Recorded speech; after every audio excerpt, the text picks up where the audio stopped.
Hi, my name is Sam, and welcome to the channel. Today, we're going to be taking a look at a hunt and a haul. I had stopped over at my local comic shop today, Powerhouse Comics here in the Fox Valley in Wisconsin. Picked up my pull box, dug through some back issues, shot the shit a little bit with the owner of the comic shop, Zach. So yeah, we'll just go ahead and we'll just kind of walk through the store a little bit, and then we're going to take a look at what I have for the haul then, and let's get into it. I will be at Eddie Pecan September 13th through September 14th. Come stop by, say hello, pick up some comics from me, come hang out, take a selfie. Now let's get to the video.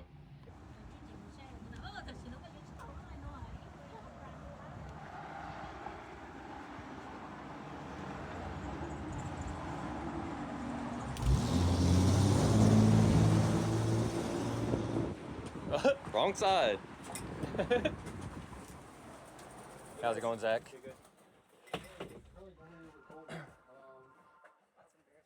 I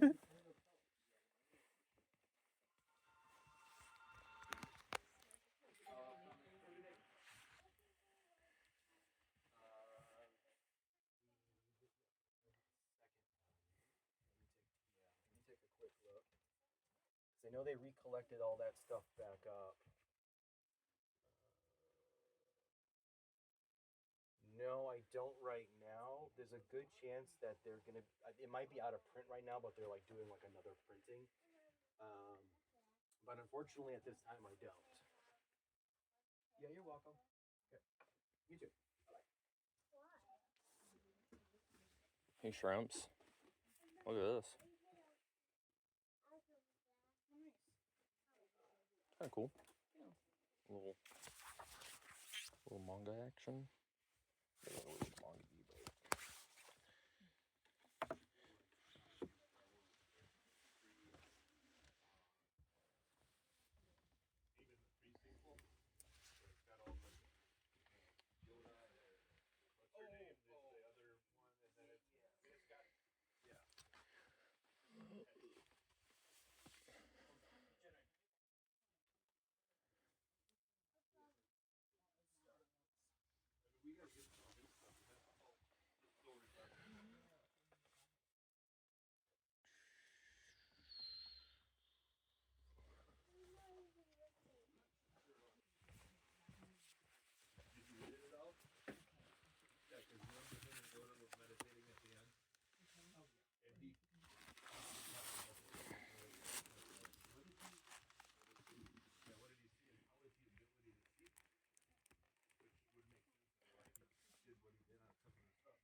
If you have something else, please don't let me. I'm good right now. That's good. But I did tell all my students that I worked with that stuff. Well, so. We can look on eBay. I'm pretty sure it'll be there. I just have to see a ship on it. Oh, this is one of the ones.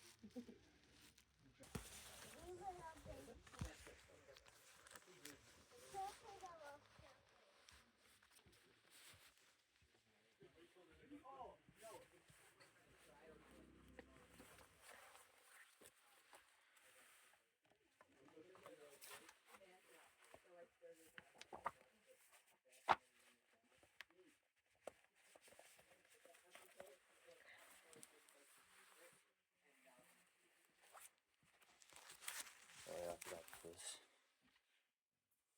Does it come out? I think it was.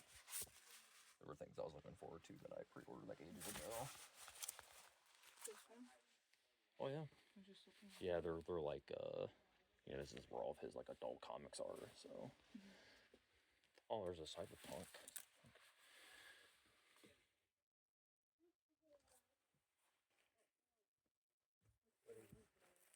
Willow.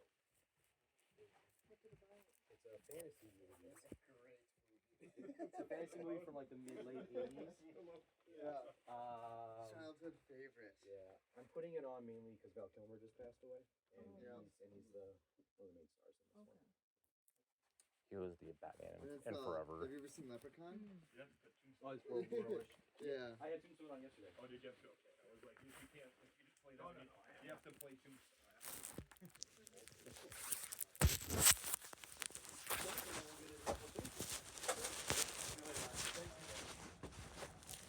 Well, let's see if there's any Max. Probably not. Shit's so hard to find.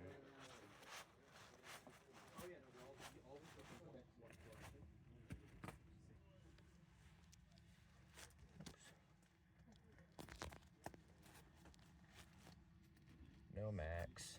Womp. Alright, let's go look at the Simpsons comics.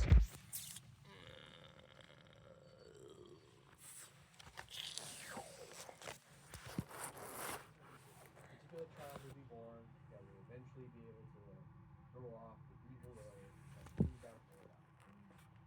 So she rounds up all the pregnant women in the realm as they get pregnant. And when this one is born, the mother's able to kind of like have a midwife take the baby and get rid of it, knowing that the baby's going to be sacrificed. So it wound up in the hands of people. So no, they didn't steal it.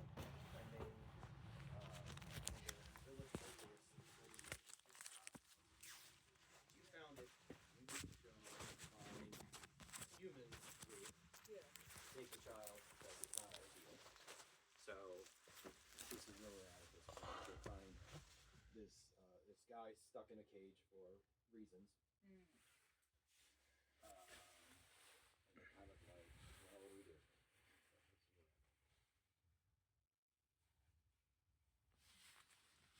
It's a fun fantasy. Yeah. It's got its own world, its own lore. Yeah. It's got a very gritty feel, which is kind of cool. It was written by George Lucas. After Star Wars, So the first thing that I wanted to take a look at today was, of course, everybody knows I've been on this for a hot minute. I've been preaching about this for a hot minute. If you are not on the Space Ghost train yet from Dynamite, you need to be. Let's just go ahead and flip through this here quick. David Pepose, Jonathan Wow, and we've got Andrew Dahlhaus, which I don't believe he has been the colorist on this the entire time. I could be wrong, but I believe that there's been a couple of people that have been kind of flip-flopping. But yeah, so far, I've mentioned in the past that this was probably my favorite comic series of the year last year. It is extremely hard to get good licensed comics, let alone a good licensed comic in 2025. Man, this is just one of them. The illustrations are good, the drawing is good, the coloring is good, the lettering is good, the story is good, and it's a fucking Space Ghost comic, you know what I mean? So don't sleep on it. Like I said, this is something that you guys just need to start reading. They had released a trade paperback of this, I want to say like back in November time frame. So go hunt that down. It has the first 6 or 7 issues in it. I believe they were stopping at 13. I think that's what I heard through the grapevine. So they got another couple of issues to go, and then they're going to be hanging it up. Kind of sucks because this is a badass comic, but it is what it is. On to the next one. On the theme of licensed comics, Powerpuff Girls. Again, Dynamite. This is something that I've been just constantly preaching on. Same thing with the Space Ghost. With the Powerpuff Girls, they kind of have a different team kind of going because they're also doing specials with the Powerpuff Girls. So they just did a Valentine's Day special not too long ago. They're super strong comics, and then the illustrations themselves, they look different from comic to comic because there's just so many different people that are working on this series. Looking at it, this is one of the better ones. It just kind of looks like classic Craig McCracken art. Okay, this is fucking that's awesome. But yeah, I love the Powerpuff Girls, and especially these comics, man. They are so good. So, again, if you're not on the Space Ghost or the Powerpuff Girls Dynamite, go add them to your pull box because you're missing out, ladies and gentlemen. All right, on to the next one. More licensed comics. So I'm a big Cyberpunk 2077 fan. I've never played the role-playing games, but I played the fuck out of this, and as well as Phantom Liberty when that had come out. I flipped through this a little bit when I was in the comic shop. During the hunt part, I had mentioned that this thing felt really cheap and flimsy because it does. It's just like normal comic paper on the outside as well. It is like the thinnest floppy I have seen in a long time. And I'm honestly surprised like the fucking paper isn't transparent with how thin and cheap this thing feels. I mean, the art looks great. I flipped through it, and that's why I had picked it up. Like I said, I'm a fan of Cyberpunk 2077, and the art looked cool. So I decided, hey, I'm just gonna go ahead and pick this up and just kind of read it to see, you know, what it's about. And then, you know, if it's kind of whatever, you know, I'm not gonna follow up and buy issue number 2, which looked like that had already come and gone. So he had a fat stack of these at the comic shop. So I would probably judge to say that. These did not sell well, considering, like I said, he had a fat stack of them. When did this come out? Yeah, it came out, looks like just Wednesday, so...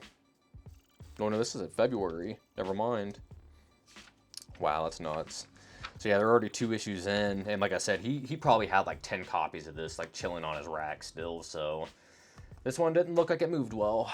She'll do bad things. I had seen this, I wish I could remember... It may have been in an ad in a Savage Dragon I had seen this for.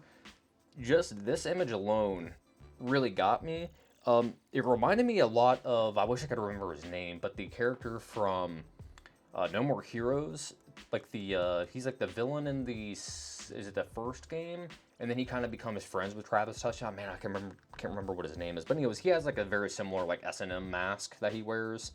And just like looking at this, I'm like, okay, this has to be like a, you know, a fucked up comic on some sort of extent. And boy, was I right, because it's like, if you're drawing knives like this, I can already tell you that it's probably going to be outlaw-y. Ben Mara draws very similar like combat knives like that. And in my opinion, he's like kind of the modern outlaw king. I had flipped through this like right when I had first got home from the comic shop, and I am just blown away by the design of this book. Like when I saw this, I was like, okay, they're doing shit on a whole other level here. Like the coloring is amazing. The lettering seems like it's very redundant though. Like when we get to some of these other pages, you'll see what I mean. Like with this, just clap, clap, clap, clap, clap, clap, clap, and it's just the same thing over and over again. And they had done it back here on this page too, where it's just kind of the same sound effect over and over again. Like I get it, they're trying to put onto the fact that there's a lot of that same noise going on at the same time, like this here. But it's very copy and paste, you know what I mean? So it just kind of looks lazy. I'm pretty sure it's digital lettering for the sound effects. Not a fan. It's just, see what I mean? It's just chug, chug, chug, chug, chug, chug, chug, chug, chug, chug, and it's like the same thing across. Besides that, though, this is awesome. Just like how he's typing on the computer and like the speech bubbles are like the text file. Kind of bring this in here a little closer so you can see what I mean. Just a really cool idea. I saw this shot. I'm like, okay, this is a pretty cool shot here. Unfortunately, it doesn't seem like, okay, this is pretty graphic here, but it doesn't seem like it's super graphic for the first issue. Just a lot of exposition and kind of explanation. If you ever read like Night Business, again by like Ben Mara, that's the kind of comics I like, and I think that they're kind of going in that direction with this, at least a little bit. So we'll kind of have to see how the series goes along, but so far, I think the lettering in terms of the sound effects is a little weak, but everything else in this looks fantastic. So I'm kind of excited to actually get into this and read it a little bit and see what's going on. All right, on to the next one.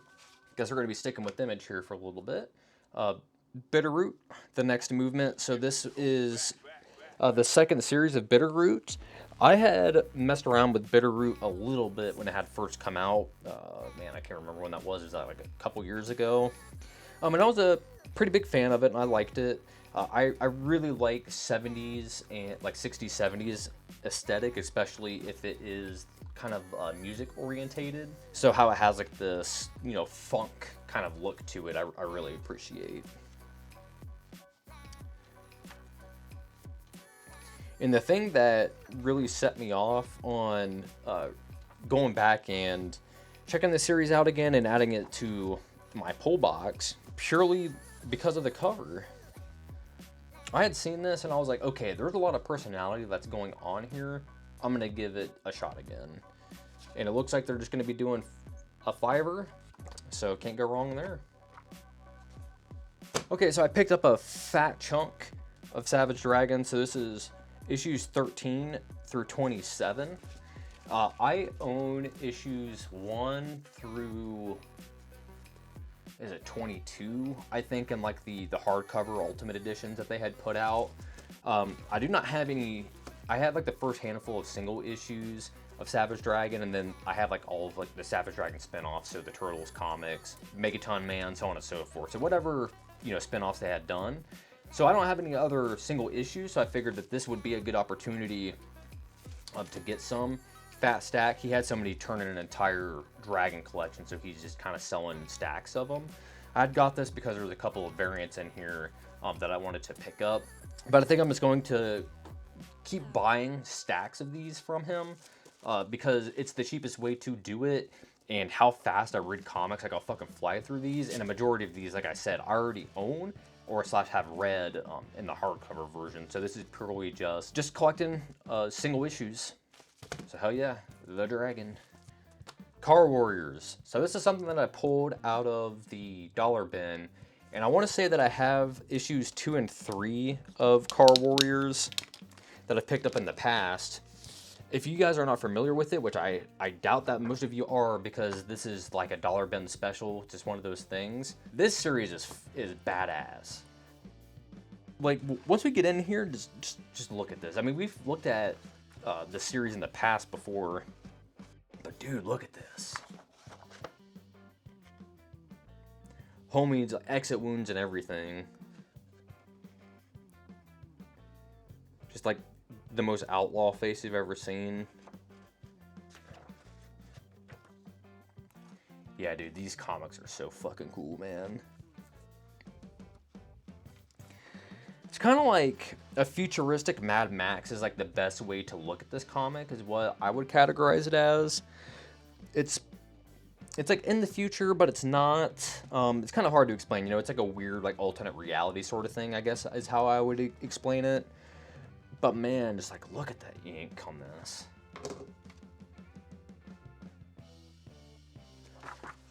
I mean, we got to go back and give credit where credit's due, right?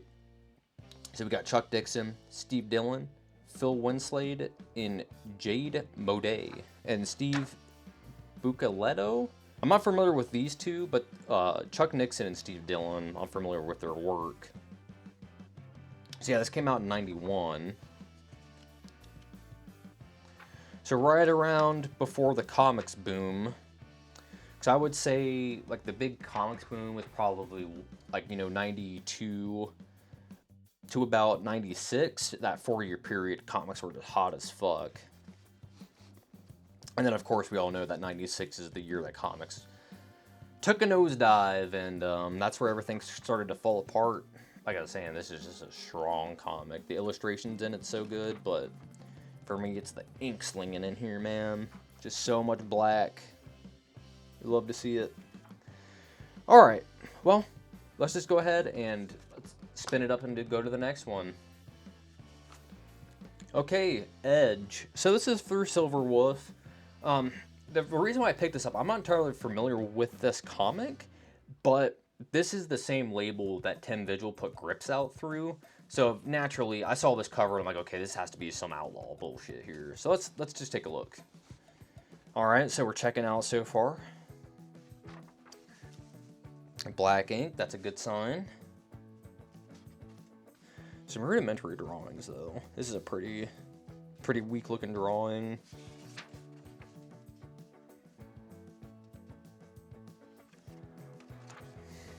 Okay.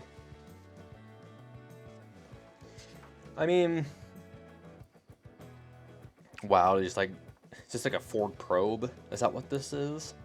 I'm pretty sure that's what car this is. I could be wrong. Maybe a Firebird.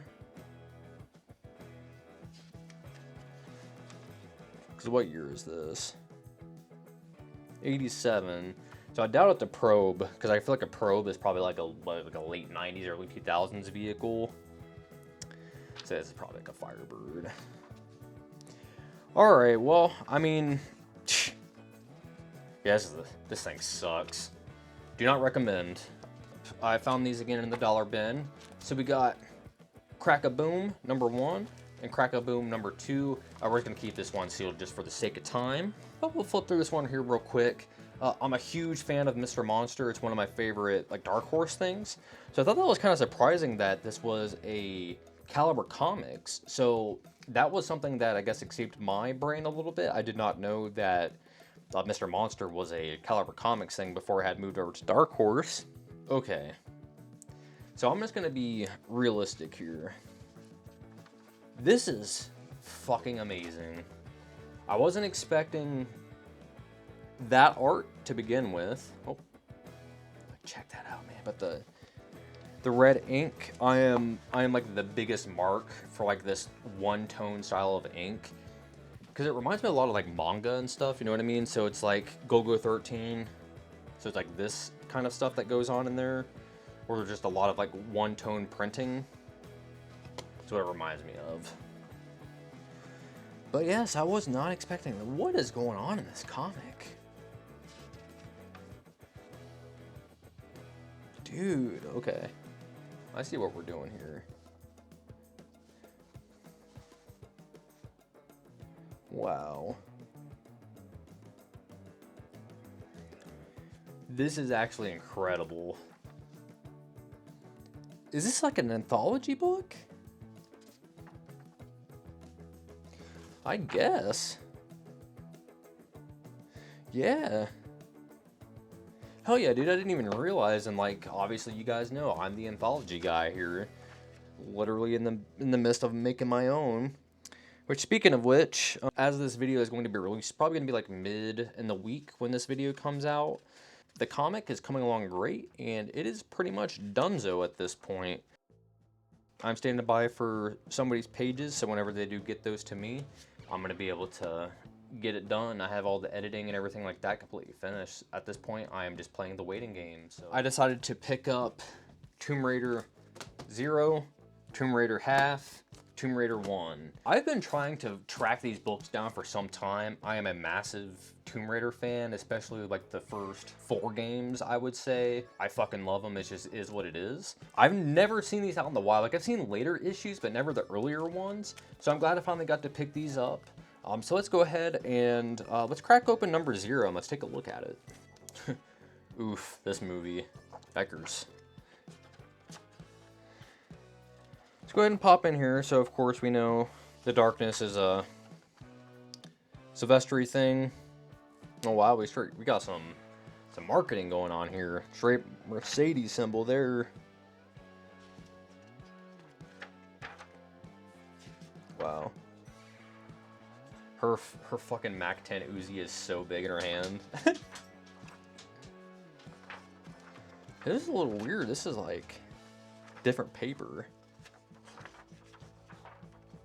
Weird. It's like an insert or something. Hell yeah, man. Looks like some cool stuff though. Alright, well. Looks alright. I'm just a fan of that logo, man. It's so cool. Alright, so we've got the Batman Adventures #5. I've collected 1 through 4 in the past, so I've just been slowly, surely, just picking up one every once in a while. Good old Game Genie. My day, it was a Game Shark. Same shit though, just give you cheats basically. Head lube and oil change, huh? Fucking weird, man. Just like 90s games ads are just strange sometimes. I mean, they're all strange, let's be realistic here. So of course, Bruce Timm, Paul Dini, that whole style aesthetic from the animated series is what's going on here. And honestly, I kind of like the comic a little more just because there is more detail. Obviously in animation you can't sit and fucking detail everything, but this is pretty good though. Big fan. How to draw Lobo. First off, by drawing the basic oval for a head. Lightly sketch the guidelines for the eyes, nose, and mouth. Trash your eyes and just buy Legion 93. He's there every month. What? Sorry about that glare. Got a window right here beside me and I keep trying to block it out, but you can see it's just the sun keeps coming in on it. This is kind of a weird side portrait. It really doesn't look like Bruce Wayne to me. More like a Dick Tracy, almost. Back issue. I pick these up every once in a while. The reason why I picked this up, Megaton Man, Don Simpson. I mean, I've said it lots and lots of times. Don Simpson is, he's my favorite letterer. One of my favorite just cartoonists in general. So I picked this up because it has Don Simpson goodies in it. Fat interview with him here. So we can see. Here it starts. So we got 1 page, 2, 3. Just Don just kind of hanging out. This picture gets used all the time. And I'm assuming that is because this is just the photo that Don Simpson just constantly supplies, like, the press and, like, the magazines and stuff to use. But yeah, this photo is, like, gets reused all the time. It's like the only photo of Don that exists of him at his drawing table. I read through his Comics Journal interview that he had done last year or the year before. And this was from last year as well, or from 2 years ago. Or is this 24 or 23? I think this was 24. Yeah, it's from just about a year ago. I had recently picked this issue up. And I actually have this issue hanging up in my living room. Framed and everything. Obviously, I'm a big fan of the Dragon. And like I said, Don Simpson is my favorite letterer, or just one of my favorite cartoonists in general. This thing is a fucking masterpiece. If you guys don't own this, you go out and pick this thing up. He's basically, you know, he was the letterer on 1963, and the annual never came out because Jimothy Lee, he was supposed to do the annual because he basically stole it from everybody else. He was like, I'm gonna do the annual because I'm Jim Lee and that's what I can do. Well, guess what? He never fucking made it. He never showed up to actually put the comic out. So this was kind of a play on Don Simpson. He's like, you know what? I'm going to finish 1963 because it never got finished. So this is kind of like a satirical ending to that comic because obviously this wouldn't have been the ending. Don Simpson decided to take fate into his own hands. You got to appreciate that. There's some people that had beef over this because it's like, oh, it's not Alan Moore. He didn't do it and blah, blah, blah, blah, blah. Get over yourselves. Don Simpson fucking smokes Alan Moore any day of the week. I don't care if the dude wrote Watchmen. He can go fuck himself. He ain't Don Simpson. You know what I'm saying? He ain't drawing Megaton Man. He ain't lettering like Dandy Don. So as far as I'm concerned, he can eat crow. All right, well, this is going to be the last thing that we're going to be taking a look at here. And then, of course, we're going to pop into my recommendations. As always, from my hauls, I like to give you guys 3 things to try to hunt down and add to your collections. So recently, I had enrolled into the Joe KUBERT school, so I've been going through these correspondence courses. I saw this, and my comic shop has had this for a while. I've never really been a big fan of Joe KUBERT. Obviously, the KUBERTs are legendary, all of them. But this has been in his like magazine box at the comic shop for like months now. And like I said, I just enrolled into the Joe KUBERT school, so I was like, fuck it. I'm just gonna go ahead and check out some more Joe KUBERT stuff and try to get more of appreciation for the guy. And I see a lot of like, you know, Barry Windsor Smith, very like, you know, scratchy looking is what it reminds me of. But I can get down with this though. It's kind of Corbin-y too a little bit there. A little bit of Corbin going on. Kind of see Corbin in the coloring here too. Yeah, there's a lot of Corbin going on. Like that's like the way that Corbin draws noses and like the brow area. That's what it reminds me of. I mean, the illustrations in here are really cool. But I don't know if I would pick up like a second issue of like this comic, you know what I mean? It doesn't seem like it's something that's up my alley. I'm typically not like a fantasy style guy, so like, you know, dragons, barbarians, that kind of crap. Wizards, really not my thing, so doesn't mean I don't appreciate it or like some of it, but For the most part, though, I just sleep on it. I really don't care. It's pretty dope, though. Just some, like, pages and some roughs. And got some more. Some character sketches, some roughs.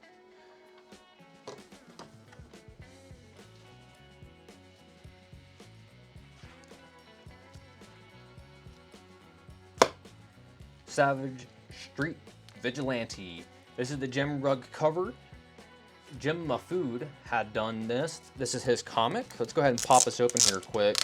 I know I had said that the Conan would be the last one, but I totally forgot that I have not shown this off. I showed it off during a stream, but let's be realistic here. Like, only a handful of like my most like hardcore, you know, followers are people that show up and like actually watch my streams, which that's kind of where I've been going a lot lately. Is I've been streaming a lot more. Like I had mentioned earlier, I've been making a comic book. Before I go to EDPCon this September, I'm gonna have 3 comics good to go to sell, and then you know, I'm gonna have prints, stickers, you name it. So if you're gonna be in Pittsburgh in mid-September, you know, be sure to come stop out and pick up my books.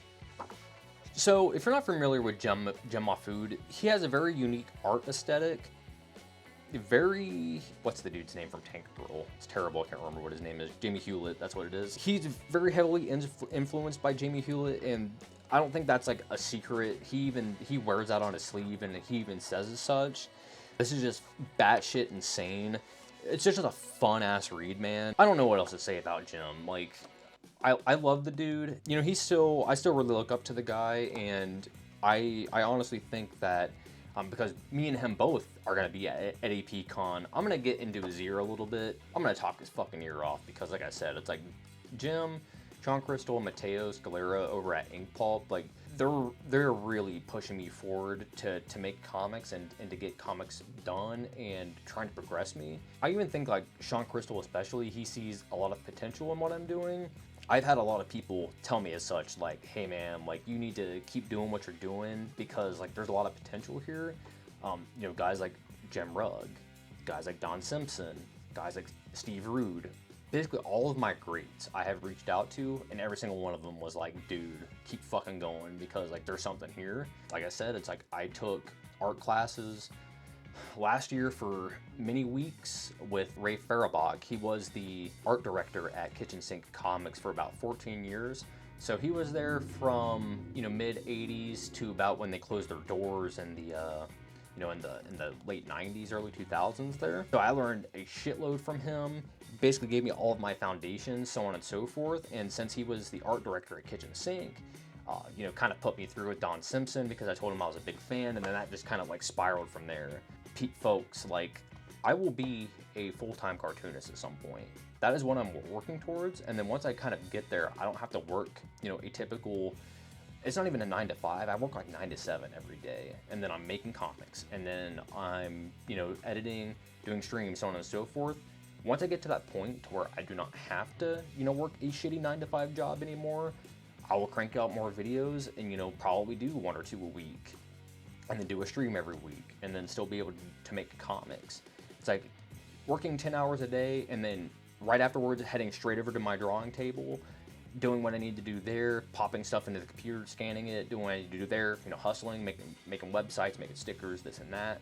I'm a busy motherfucker, folks, and you should be glad because people should be making comics, and people like me who are super passionate about the medium should be making comics because guess what? People over at Marvel and DC, they don't fucking care about comics. They only care about making money. So with that being said, let's go ahead and let's give you my recommendations. All right, the number 3 recommendation that I'm going to give to you guys, again, I've been on it a million times. Get off your ass, go put this in your pull box, go get the paperback, go track down back issues. Space Ghost, number 3 recommendation. Number 2 recommendation, boom, Car Warriors. This is, like I said earlier, the dollar bin special. They're kind of hard to find in general, but that's where you're going to find these, are in like dollar bins, 50-cent bins, so on and so forth. I had the first couple of issues of this. I did not have number 1. That's what this is. You cannot miss on this series. Like, you can't. It's just bad ass comics, man. Like, this is what a comic should be through and through. Just balls to the wall, no holds barred. We're gonna make a fucking comic and we're gonna show up with one. You know what I'm saying? Card Warriors, highly recommend it. And then last but not least, we just had talked about it. Savage Street Vigilante. All right, here's the thing, folks. This was a Kickstarted book. So you're not going to be able to get it any longer because it was a Kickstarter book. If your local comic shop happened to pick up retail copies of this, obviously that's something that you can get. My buddy Dave over at West Coast Avengers, he has copies of them that he's been slinging out during his live sales. I don't know if he has any more copies, so if he does, you know, feel free to stop by at one of his sales. He might be slinging these. I know on his last sale that he had done on Wednesday, he sold a couple copies of them. I want to say maybe he bought like 10 copies, and I think he sold 5. So on the next sale, I think he's going to have 5 more. I could be wrong, but that's a place to look to see. And then as well, like I said, basically your local comic shop or possibly eBay. Maybe reach out to Jim directly, but I don't even think that he has these available on his website. Like, he's strictly going to be selling them at cons that he's at. So if you see him at a con, he's probably going to have issues, but he's not going to be slinging them on his website yet, or at all. So the next one that he's going to be doing is the Arachnid Enforcer. So basically is what Savage Street Vigilante is. It is a Batman bootleg comic. As you can see, it's like we got Batman there. We saw Two-Face on that one panel pretty much. It's like, there's Godzilla. So yeah, so it's like, see what I mean? It's like there's Harvey Dent. That's what I mean. And then we get a little Jim LeFou drawing here. #1 recommendation, Savage Street Vigilante. Hopefully you guys can track it down. Highly recommend it though. We took a look at some books, gave you my recommendations. And as always, thanks for hanging out and talking comics. Peace. I will be at Eddie Pecan September 13th through September 14th. Come stop by, say hello, pick up some comics from me, come hang out, take a selfie.